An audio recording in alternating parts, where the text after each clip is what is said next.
Well,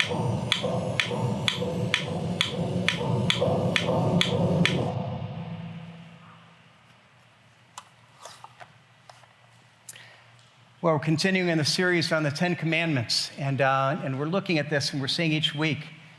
I mean, we have these commandments that we know, that at least we think we know, and I don't know about you, but for me, I find out each week that I think I know it more than I may know it. And there are things in each week that have just challenged my perspective, that challenge my thinking.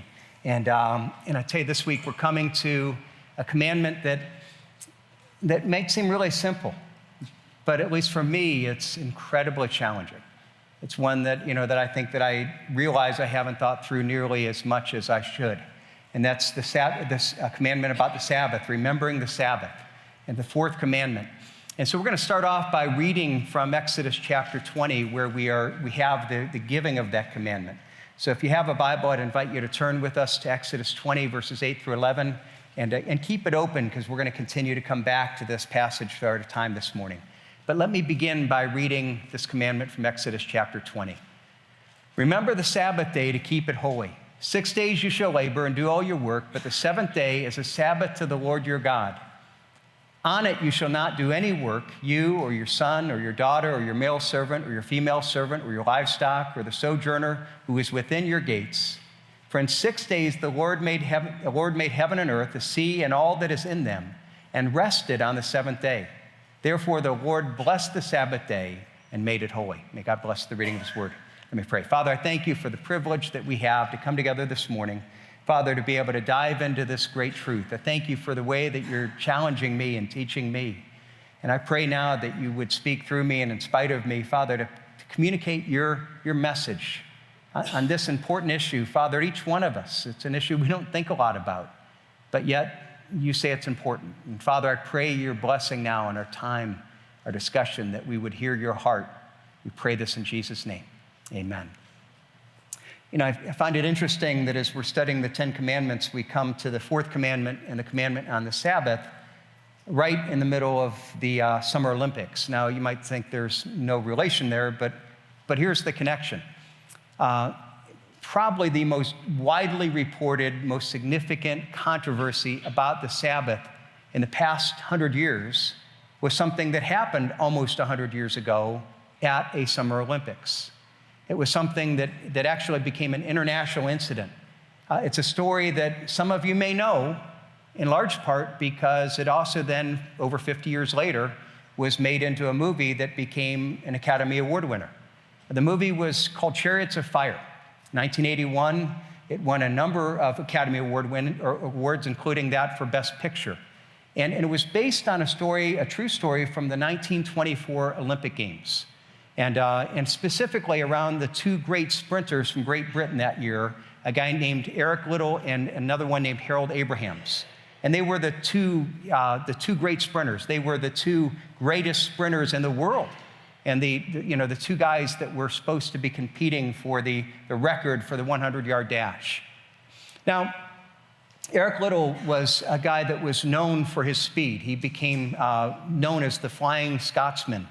And he gained recognition throughout England as the guy that was most likely the favorite to win the Olympic gold medal.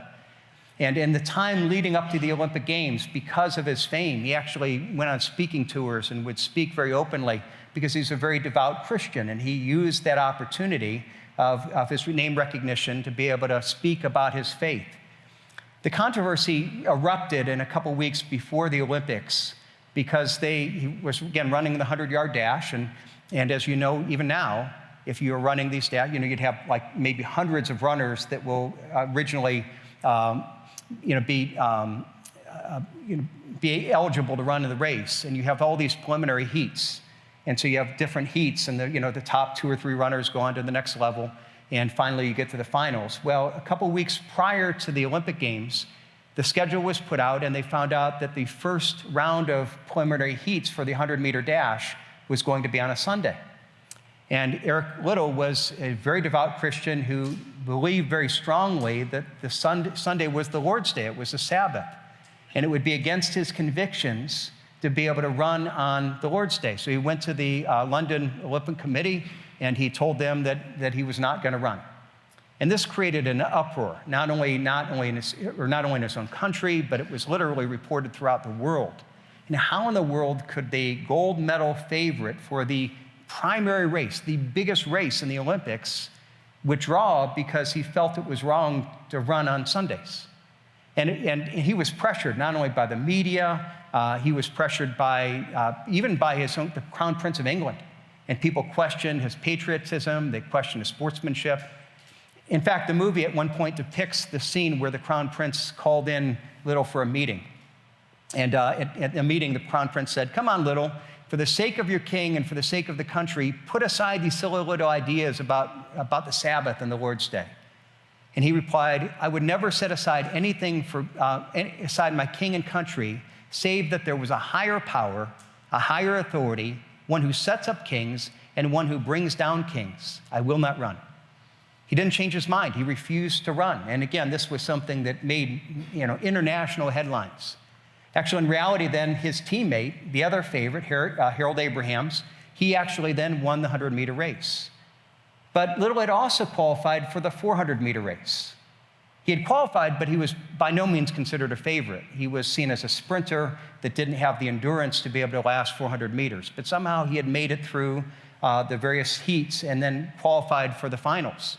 And in the morning of the finals, he said that somebody had came to him and handed him a folded piece of paper. He wasn't even sure who it was. He didn't open it right away, and then he opened it a few minutes later, and it simply read this. He said, "In the old book it says, 'He who honors me, I will honor. Wishing you the best success always.'" And he said that he was inspired by that Bible verse, and as such, he ran the whole sprint, literally, or whole race as a sprint, 400 meters. And somehow not only finished, God gave him the strength, but he set a new world record. Not only won the race, but again, set a world record. Now, it's a great story.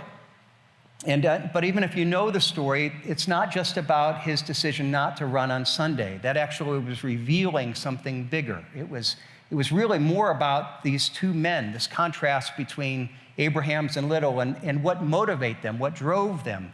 And that's the bigger story. But even when you take this piece of it, what was really interesting with it is that Christians loved the movie at that time, especially. They would go to it as groups. Churches would rent it and show it. This was before you had videotapes, and they would actually rent it and show it as a movie theater. And they loved it, and they talked about what great conviction.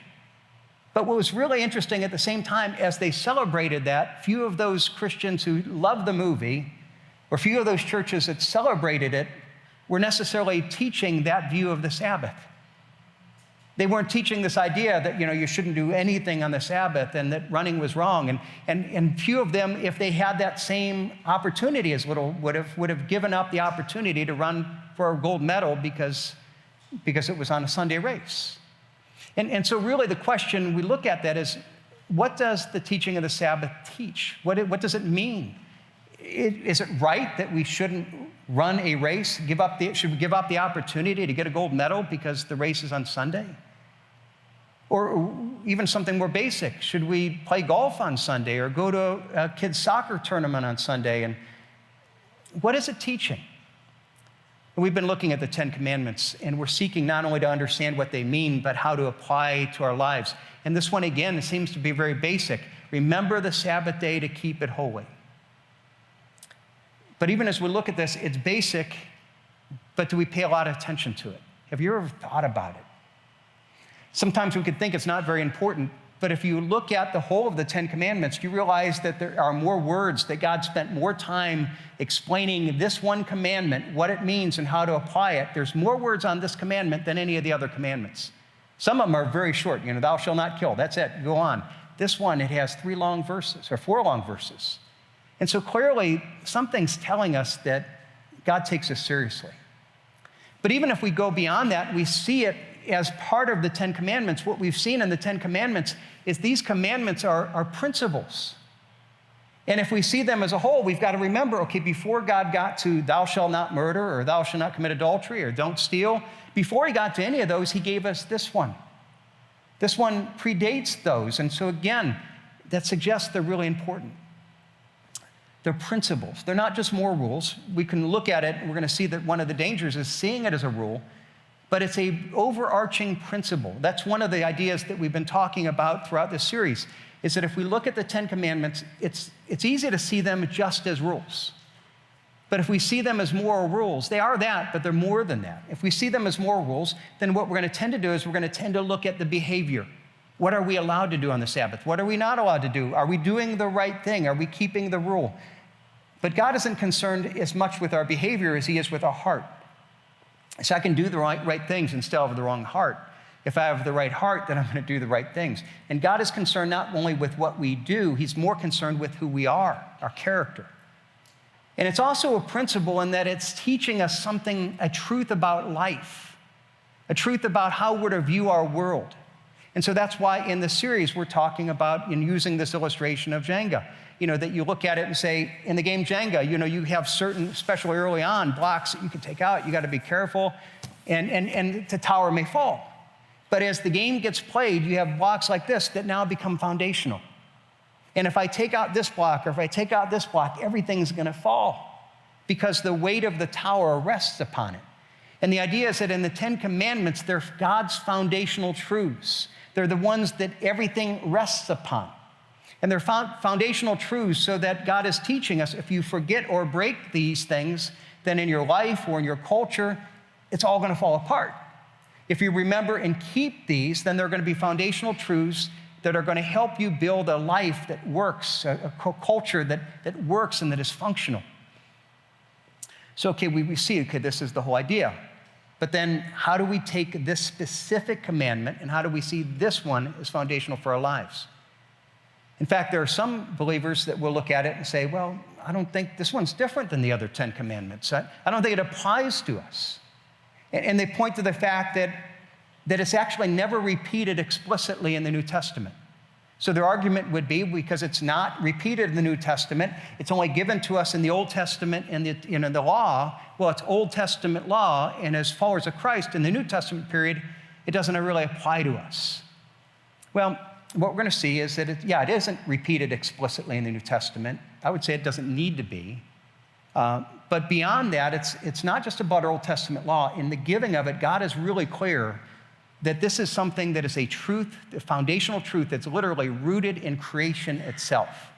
If you have your Bibles, let me show you this in Exodus 20. It begins again in verse 8, the commandment, remember the Sabbath day to keep it holy. And then in verse 11, God then explains to us something about the source of the day's significance and meaning. Look what he says. For in 6 days the Lord made heaven and earth and the sea and all that is in them and rested on the seventh day. Therefore the Lord blessed the Sabbath day and made it holy. Now, I want you to see what he's teaching us. At the creation of the world, God established a week as a foundational period of time for us to function as a culture. He set a 7-day week, and he said, okay, in the 7-day week, I want to set aside one day as significant, one day that's apart from everything else. And when was this day set apart? Was it in the giving of the Old Testament law? Was even when Moses is up there on the Mount Sinai, did God say, okay, I have a new command to you that I'm going to give you as part of this law? No, God's very clear. This isn't a new command. This is a repeating of an old command. This command goes all the way back to creation, to before, when Adam and Eve were first created. It predates all that. And so we can look at this, and some people would say, well, it's not repeated in the Old Testament. Well, it's not, but since it's rooted in creation itself, it's a truth that is rooted there. It applies to us until creation passes away. I mean, this is a transcendent truth. Now, some people will say, well, wait a second, but doesn't the New Testament teach us that every day is a day unto the Lord? Well, doesn't that seem to suggest that, that the Sabbath isn't special? Okay, well, let's look at that. Yeah, the Bible does teach that. Romans 14, Colossians 2, it teaches that every day is unto the Lord. But think about what that means. What it's teaching is that we ought to serve God every day, that we ought to make God a priority every day, that we ought to find time with God every day, that every day God should be our priority.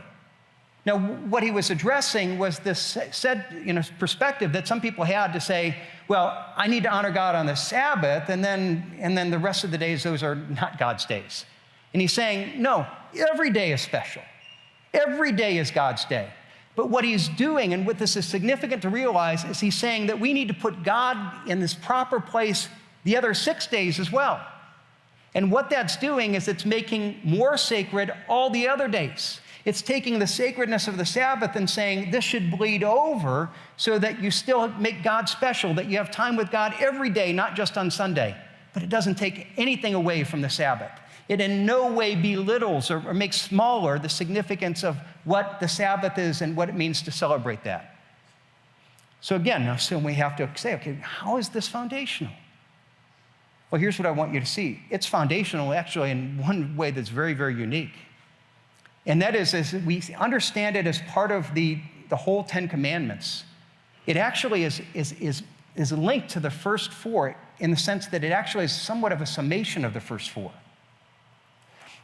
When God gave Moses the Ten Commandments, we read that he gave them to him on 2 tablets of stone. Now, when you see these tablets, often you have 1 through 5 on one tablet, 6 through 10 on the other. Most biblical scholars agree that's not what happened.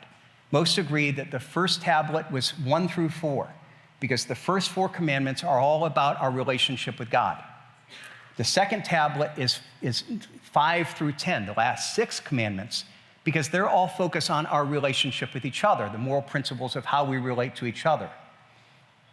Now, if you look at the second tablet, the last 6, we're going to come back and study this in the fall time. And what we're going to see is when we get to the last commandment, number 10, it's thou shalt not covet. And again, when people study this, what we agree on is that generally that last commandment is a summation of the whole second tablet. And here's why. Is when you think about the whole commandment not to covet, okay, all the commandments, God is saying, if you got that one down right, if you have that one down in a correct way, then you're not going to be tempted to break any other commandments, because all the other commandments are somehow based on a discontentment with what we have, with what God has provided. All of them are based on coveting. If I'm really thankful for God's provision, if I really am thankful for what God has given me, if I have no coveting heart within me, what am I tempted to do? What sin am I tempted to commit? You see, so in some ways it sums up the whole last 6. Okay, now let's go back to the fourth. How does that sum up the first 4? Well, here's why. Let me point something out. Again, look at the commandments. One thing that's different about the fourth is it's the only one that's positive. All the other commandments are thou shalt not. Here's what you shouldn't do. And only the 4th commandment is the only one that says you shall. All the other ones, you shall not. The 4th commandment is you shall remember the Sabbath. And here's the key of understanding this. He's telling us we should remember the Sabbath because that's how we keep from breaking the first 3. If you want to understand how to defend yourself against the first 3, if you remember the Sabbath, that's the best defense. Now here, let me show you how. What's the first commandment? Have no other gods before me. Okay, we saw that it's not just the little statues, but there are things in our life, things that we prioritize over God. Now, a lot of people say, do you want to see somebody's God? Show me your checkbook, show me your schedule, and I will show you what you love the most. I will show you what is your functional God. And there's a lot of truth to that. Jesus said, where your treasure is, there will your heart be also. Now, when it comes to schedule time specifically, what it means is that we will naturally want to give our time to the things that we love the most. That's natural. Of course we want to do that. Now, here's what the 4th commandment tells us. Okay, it tells us that at 1 day a week, we need to make the decision to put aside the things in the world that we would naturally choose to pursue through the week. The things that we love, the things that give us meaning. And we need to put that aside, the things that would compete for our place for God in our heart. We need to put it aside and put God first that 1 day. And it's a sacrifice, it's hard. But it's not just about work. You see, it's about things that would compete for loyalty before God, compete for our affection. And if we do that, what's happening is we're putting God first. What's one way to make sure that we have no other gods before you? We'll have this discipline of making sure that God is first. Make sure that you do that each Sunday. And you're going to battle against things that you don't want to let go of, and that's battling against other gods. Because it helps keep us the first commandment. 2nd commandment, you shall not make me into a graven image. It means that we believe the right things about God. It's not that we make an image of another God, it's that we make God into an image, oftentimes a mental image. We believe the wrong things. So how do we defend ourselves against that? He says, okay, one day a week on Sabbath, I want you to set aside this time, and part of that is I want you to study the Word. I want you to be a part of a community of God's people where you're taught, and I want you to go deep into your knowledge of who I am, because if you, that one day a week, spend time really reflecting on who I am, that's going to be a great defense for keeping you from believing wrong things about me. So if you keep the Sabbath, it's going to help you protect you against the second commandment. How about the third commandment? Well, we saw last week, it's don't take God's name in vain. And for those that were here last week, we realized that it's not just saying don't use my name as a cuss word, but it's meaning much more than that. Don't speak of God in an empty way, in a worthless way, in a meaningless way. You could say, don't make light of God. How do we defend against that? Well, God's saying, okay, in keeping the Sabbath, what you're going to do is one day a week, you're going to set aside the other things that would grab your attention and the other things that are heavy in your life that you gravitate towards. And I want you to set them aside, and I want you to make God the center. I want you to make him the heaviest, most significant thing in your life on that one day. Because if you, on that one day, make God the center of your life, if you make him at the most substantial thing, then what that's going to help you do is it's going to help keep you from taking him lightly throughout the rest of the week. And do you see how this works? I mean, this is something foundational, and we're going to see in other ways even some more next week. But you see it's foundational in helping us understand that we have a right relationship with God. It literally is a foundation that helps us understand all the other commandments. And when we understand this, we realize that it's something that is at the core, like all the principles, is dealing with our heart. It's not only dealing with, it's revealing something. And here's the problem, is a lot of times when we take the commandments, we want to make them about external conformity. And this is probably one of the ones that we are most likely to do that. And people will often, again, look to Jesus and say, well, he's always criticizing the Pharisees for the Sabbath. And, well, he wasn't against keeping the Sabbath. What he's looking at is the Pharisees were about rules. They weren't at all about the heart. They were saying, are you keeping the rules? Are you doing this? You can only walk so far. You can only carry so much weight. And he was saying, you're totally missing the heart issue because you're just focusing on rules. You know, what I find is when a lot of Christians, if they start thinking about the fourth commandment, right away we say, okay, what are the rules? What am I allowed to do? What am I not allowed to do? You know, am I allowed to run a race on Sunday? Was Eric Little right that even running would be breaking the Sabbath? Am I allowed to do sports on Sunday? Well, I know it says not to work on the Sabbath. Well, what's work? You know, is homework work? Is yard work work? And what kind of work am I allowed to do? Some people teach you should be in church all day and we should have evening services and you should do only spiritual things. Or even a simple debate is what about food? I mean, many of us know Chick-fil-A. You know, they are known for being closed on Sunday because their founder said, I want to honor the Sabbath. I want to give Sunday as a day of rest for my employees. You know, it was funny. I saw an interview with him one day.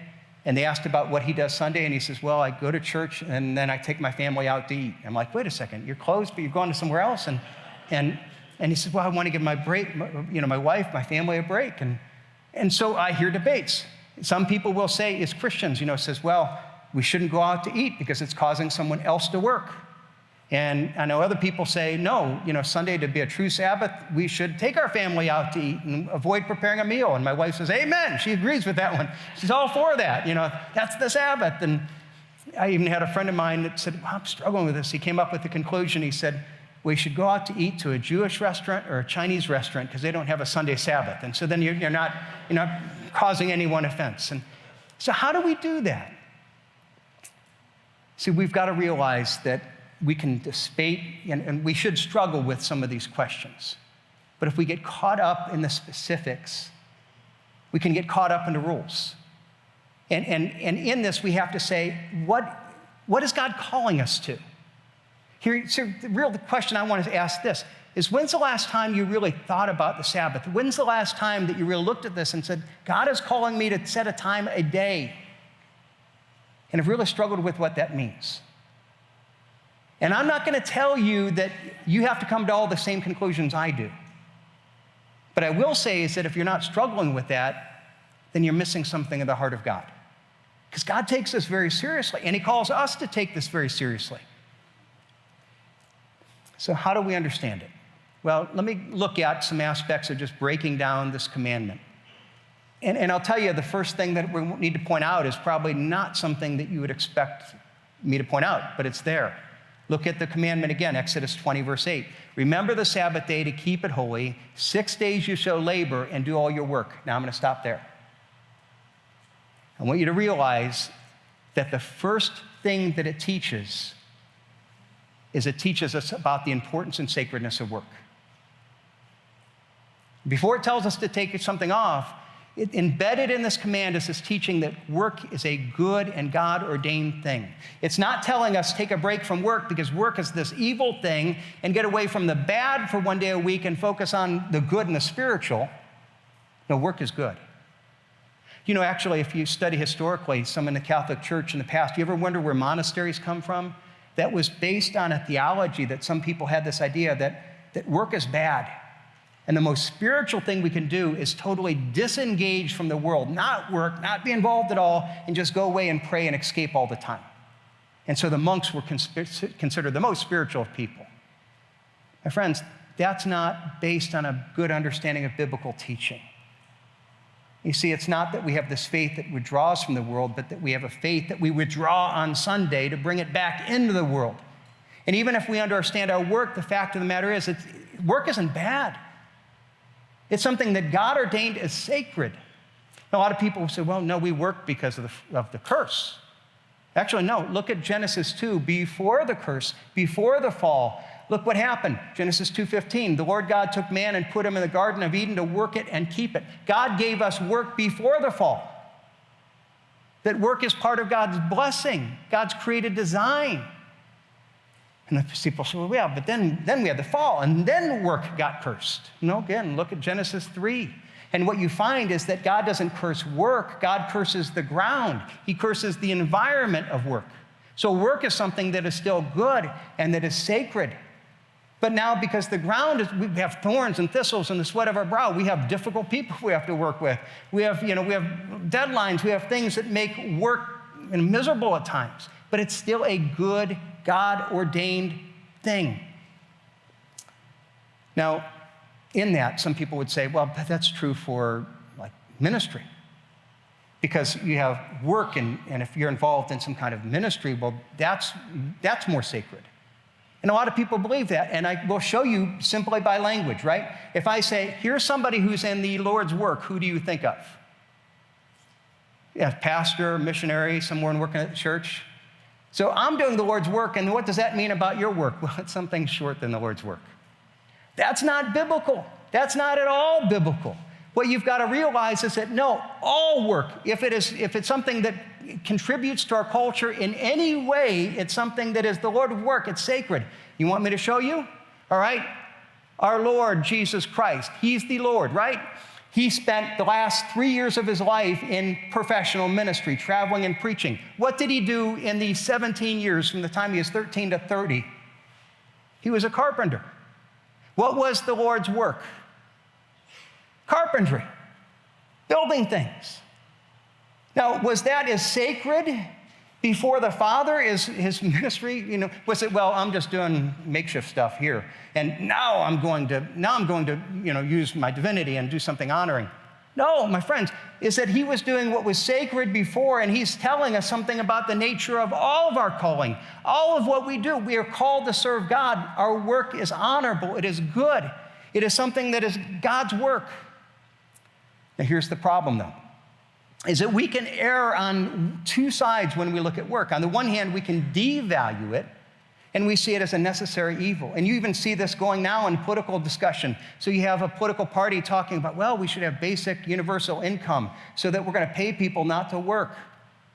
That's unbiblical. That's wrong. That goes against human nature. Or even ideas when you talk about what is retirement. My friends, if you retire, you retire from the job that you get paid for, but you're still called to work and contribute. Because God called us to be contributors. God called us to be people that put value in our work. So that goes against the culture. But on the other hand, what happens is that I can put too little value, and on the other hand, I can put too much value. And so some of us have the problem, we put too much value in our work. We see our identity in our work, and we're always trying to get ahead, and we're trying to build our business. And what happens is we can take this good thing and we make it a God thing, and anytime we make a good thing a God thing, it becomes a destructive thing. And so the Sabbath calls us to value work properly. On the one hand, no, work 6 days, see it as something that God has called, but on the other hand, don't put too much value because it teaches us to then rest from work. It calls us to work, but to lay aside work for that day. Not only work, but anything that is important to us, anything else that we pursue apart from God. Now, why is he doing that? He's saying, I've built you for rest, and I want you to realize that part of it is having faith in me. And I'm going to build into your schedule, I'm going to build into creation from the very beginning the schedule of 7 days, and I want you to take at least one day where you rest, where you're not producing, where you're not building, where you're not trying to make success. Why? Because I want you to remember that all success is from me. I don't want you to get confused and think, I'm working harder than everyone else, and because I'm working harder, well, that's why I'm succeeding. Again, look at what he says. Look at verse 10. On it you shall, you say, how big of a deal? On it you shall not do any work, you or your son or your daughter, or your male servant, your female servant, your livestock, the sojourner within your gates. Because some of us might think, well, I won't work, but I'll have my employees work. And he says, no, I want you to, some Jews. He says, well, I have somebody that's not Jewish. I'll have him go and work. He says, no, if you have a foreigner, don't work. Even your animals shouldn't work. Why? Part of the reason is that, if I've got a business and I've got other people working, part of me is there. Part of my mind is there. I'm worried about it. You see, but part of that too is that I'm sitting there and saying, I need to do this to be able to build my career. I need to be able to do this to build my business. And God says, no, I don't want anybody. I don't even want your animals doing work. I don't want you to be thinking that I'm working harder to get ahead and this is the cause of my success. I want you to realize that at the end of the day, I'm the one who created everything. I'm the one who has given you what you have, and I want you to rest and to remember your need to depend on me. Have you ever thought about this? I don't know about you. This is, out of the commandments, this is the one that I'm struggling with. This is what I struggle with significantly. And it doesn't make sense. You look at it and you say, God gives us this command, and you say, you shall take a day of rest. Why would that be hard? Why do we struggle with this idea of resting? Why is that so difficult? See, I'll tell you, even as I look in my own life, I would like to think, well, I'm hardworking and I have good work ethic and I do. You know what, in reality, part of it is for me? I have a hard time, really at the end of the day, having enough faith and trust in God. I have a hard time saying if I turn it off here and if I just turn it off and say I've worked the time that I have, well, there's gaps. And I don't trust God to fill the gaps. And so part of me thinks that I have to keep working harder and harder to make things work. And it's ultimately really a lack of faith and trust. God's exposing that in me. It's not pleasant, but it's something that I need to learn. And again, part of what he's to bring us back to is remember creation. Verse 11, in 6 days the Lord made everything in heaven and earth and the sea that is all them, and he rested on the seventh day. Now, why did God rest on the seventh day? Was he tired? Is it like, man, I made everything. I'm really worn out. Now, how did he make it? He spoke. It wasn't like very hard for him. He didn't break a sweat. He rested not because he needed it, because we needed it. Because he's teaching us something. And he's setting up this truth, not only of the need to rest, but when he's putting it into creation, what he's saying is, remember, everything is from me. And so if you're saying, I need to do this, I need to accomplish it, okay, why do you have the power that you have? Why do you have the health? Why do you have the abilities? Why do you have all those things? Why do you have jobs? Why do you have food to eat? I made it. I'm the source of all that. And I've called you to work, to do part of it, but I'm also calling you to rest, to realize that it's not all about you. I'm calling you to not manage the leverage of all that you can do and everything that you'd accomplish, but do everything that you can within 6 days and then rest and let me fill the gaps. It's a day of remembrance, a day to remember that God made everything, and we could be working harder, and we could be making more, and we could be competing more, and remember, as important as that prosperity might be, or that success might be, or as much value that we find in our work, that God is our source. God is our provider. And God is trying to force us into the structure that calls us, that will cause us to fear falling behind, but I could be doing this. And he's saying, no, this is going to be countercultural. And it's countercultural to our culture. It was in their culture in a different way. That's why it's a command. If it was a command, God wouldn't have to tell us to do it. We would think it would be easy. But it's a foundational principle that he wants us to understand, to live out. Now, it not only calls us to rest from work, but I want to show you one more thing that it shows, which is really significant, is it teaches us to rest from work, but then also to rest unto the Lord. Look at the command again, verse 8. Remember the Sabbath day to keep it holy. It's not just remember the Sabbath day, it's a holy day. It's a set-apart day, set apart not only from, but to. 6 days you shall labor and do all your work, but the seventh day is a Sabbath, not from work. It is a Sabbath to the Lord your God. It is a Sabbath that we're not only to set apart from work, to disengage from the things that would distract us, but the main purpose is that we rest from one thing to be able to rest to another thing, to disengage from all the things that would distract us so that we can engage with God. Now, in the very beginning, you saw that Danny had made this little video that kind of with a metronome, and this old metronome. And the idea is that even if we think about life, life has a pace, a healthy pace. But we live in America, and we generally don't run by this pace. And so what happens is that we go through life, we go through a week, and we have work schedules and demands and this schedule and this schedule, and we're going from one thing to another, and we're driving, and we're freaked out about being late. And then not only that, but then we go beyond in our free time. We're engaging in our smartphones, and we're listening to things and watching things. Every free moment's taken. And not only that, but then we come home and we have the demands at home, and we have kids that have things always calling for attention. Things need to be fixed. And we go through life just day after day. And suddenly we go from this healthy pace to this helter-skelter in existence. And we get stressed out, and we're unhealthy, and we have all these physical problems. And God's saying, no, I want you to stop. And what is the Sabbath? It's not just to stop, but it's a day that we rest and we move back to the pace that we're supposed to have. That's what the Sabbath is. The purpose of the Sabbath is to disengage, to re-engage with God.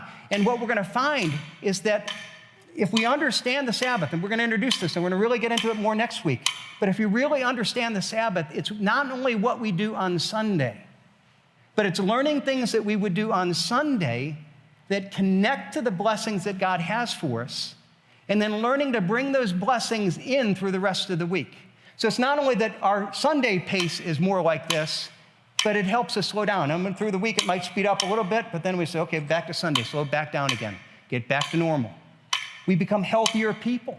It changes the way that we function. But we have to realize that it's not just about disengaging from work. We have to see it's a Sabbath unto the Lord. The ultimate goal isn't disengagement, but engagement. The ultimate goal isn't just that we disengage from work, it's that we engage and we disengage to engage, that we walk away from distraction. And that's what we're going to see, is that it's not just work then. Because if the ultimate goal is that we engage with God, well, what are all the things throughout the week, the other gods that we would have that would call our attention, that I can be involved in? Again, I've got my iPhone, I've got this, I've got all these things that are speeding me up, that are distracting me, that are keeping me from engaging of God. And what God's calling us to is to say, slow down and rest. And here, if we understand this, again, it will change not only our Sundays, it will change the rest of our lives. But even when you think about what Sabbath is about, what do we do on Sunday? See, it's really asking us a question of revealing our heart. See, what do you think you need the most? Is it just, if I got enough sleep, I would be good. If I just took a day from rest, if I just had it, What do you need the most? What's going to restore your soul the most? What's the deepest need of your soul? I want you to realize, as we think through Sabbath, what you do on the Sabbath, what you do on Sunday reveals what you believe to be your soul's deepest need. Because that's the day that we're disconnecting. I need to disconnect, and I need to connect to what's going to restore me, what's going to restore the true nature of my heart. Now, we're going to struggle with this next week, and we're going to look deeper next week. But before I do, let me go back to where we started. And that was the story of Eric Liddell and the 1924 Olympics and Chariots of Fire. And as I told you, it wasn't just about his decision to walk away from the 100-meter dash and to walk away from a possible gold medal. That was part of the story, but it illustrated something deeper. See, the story was really about a contrast between Eric Liddell and Harold Abrams. And, both were extremely fast. And both trained extremely hard. They were considered the two greatest runners of that year. They were the two favorites. Now, the contrast was this. They were driven by totally different things.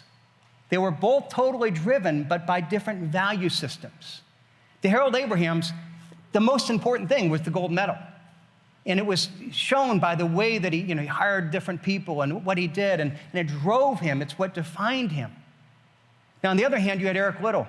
And to Eric Liddell, it was incredibly important. It was important. He trained just as hard. But the fact is that while it was important, it was secondary to his faith in God. And that was what was demonstrated. When you look at him giving up that chance to run and earn that gold medal for the Sabbath, what is he saying? This is really important to me, but my relationship to God is even more important. To him, when he was faced with a choice of, okay, I'm going to win a gold medal, or I'm going to keep my integrity and honor in God, that's an easy choice. See, what he did in stepping aside and honoring the Sabbath, even at the expense of a gold medal, revealed what he believed to be his soul's greatest need. And the most thought-provoking contrast in the movie isn't in that moment where he walked away. It's in seeing in the contrast with both men won gold medals. Abrams in the 100, Liddell in the 400. And you see this is true to the story, that in the story, Abrams, when he won the gold medal, he almost became depressed. And why? And people were wondering, why isn't he celebrating? Why isn't he partying? And the thing is that was his God. It was the most important thing, the thing that defined him. And suddenly he got the gold medal, and it's like, that doesn't satisfy. He took a good thing, and he made it a God thing, and it became a destructive thing. And meanwhile, you have someone else who had the same talent at the same thing, and he said, this isn't going to be a God thing. And you see when Eric Liddell wins, surprisingly, there was an incredible joy. There was incredible celebration. Why? Because he had a good thing that didn't ever become a God thing, and then he was able to enjoy it in the full extent of what God desired. And my friend, Sabbath is a way of remembering not to make good things God things. It's keeping things in perspective. It's interesting, even again, when you read the history, after Liddell won the gold medal, he had, after all the controversy, and then he won this great surprise, he returned to England as a national hero. He had all kinds of opportunity to cash that into fame and money and position. But that wasn't his greatest love. Here he came as a national hero, and instead he turned his back on all that, and shortly after he went to a remote area in China where he served the rest of his life as a missionary because he had a greater love. And when asked about that, here's what he said. He said, many of us are missing something in life because we are after second best. And he's looking at it and saying, that's the contrast of these two men. Is you have one who's missing something in life because he's after second best. He's after the gold medal, but that's second best. And he says, okay, I won the gold medal and I enjoyed it because I knew that was second best. And I realized that my greatest joy, my greatest competition, that the greatest thing that I was going to protect was my relationship with God. My friends, that's the relationship that God calls us to.